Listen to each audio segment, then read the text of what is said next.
Before Russia's full-scale invasion, Ukraine produced enough food to feed over 400 million people worldwide, and accordingly, it helped feed every 20th person on the planet. To understand the scale, it should be noted that world exports amount to 460 million tons of grain per year. Ukraine supplied 50 million tons. What happens when one of the world's major agricultural suppliers goes out of business? Countries that do not have strategic food stocks are on the verge of starvation. This fact is difficult to grasp immediately, but Russia's invasion of Ukraine directly led to the aggravation of the hunger problem all over the world. How? Let's dive into the context. There is the so-called United Nations World Food Program in the world. It aims to fight hunger and provide food to third world countries. So 50% of all grain of the United Nations World Food Program was supplied by Ukraine. Why did Ukrainian grain play such a crucial role? Ukraine had a developed system of ports and free access to two seas, which allowed quickly supplying raw materials in large quantities all over the world. Consequently, the poorest countries of Africa, Asia and Latin America literally depended on the availability of Ukrainian grain. Russia's aggression against Ukraine caused a shortage of 30 million tons of grain in entire Africa. The aggravation of the hunger problem directly affects stability in the world. After all, hunger leads to riots, mass migration, which exacerbates another problem: an increase in the number of refugees from third world countries. Rising prices are no less a threat to the food security of every one of us. For example, over 1,200 bakeries across South Korea shut down during the first half of 2022, as Russia's invasion of Ukraine caused prices for key ingredients such as wheat, flour or oil to spike. Where is South Korea and where is Ukraine, you may ask? 24th February 2022,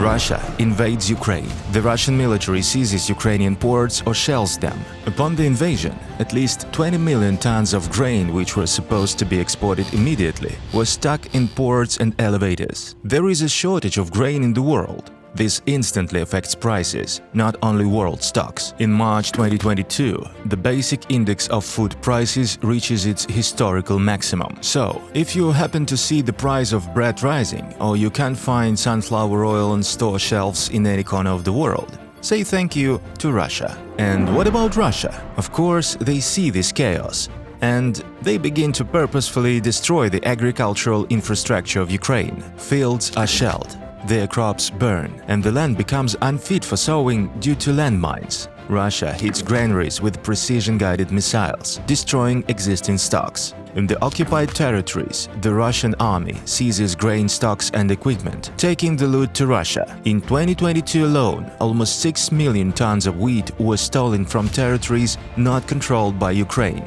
This cannot continue like this. That is why Ukraine, together with its allies, are starting to work on alternative ways of exporting food, using trucks, river transport and railways. The Black Sea Grain Initiative was a great international victory. On 22nd of July 2022, thanks to negotiations led by Turkey and the United Nations, two agreements were signed, one between UN, Turkey and Ukraine, the second between Russia, Turkey and the UN. Black Sea Grain Initiative provides for the safe export of Ukrainian grain through 3 Odessa ports. With each subsequent month, Ukraine resumed exports while the price index fell. However, even participation in the grain initiative did not stop Russia from food terrorism.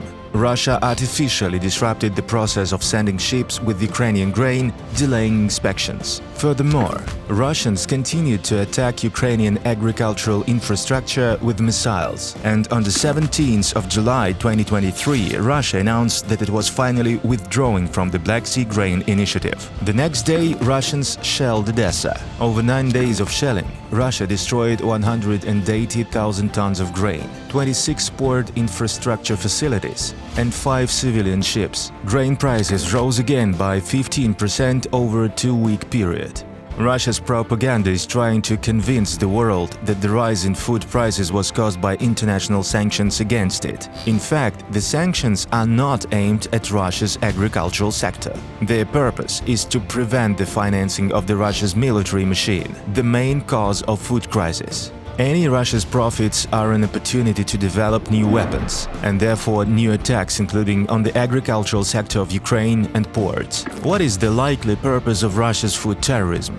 to undermine the economy of Ukraine and its agricultural sector, to block the export of Ukrainian grain in order to create instability in the world, to use food blackmail to make the West ease sanctions against the aggressor, to create a humanitarian catastrophe in order to provoke another wave of refugees to Europe. Due to hunger and malnutrition, Ukraine and its allies are resisting the aggressor, discovering new ways of exporting food to countries that need it. However, as long as Russian aggression against Ukraine continues, there is always a risk of food crisis. After all, Russia uses food as a weapon against humanity on purpose.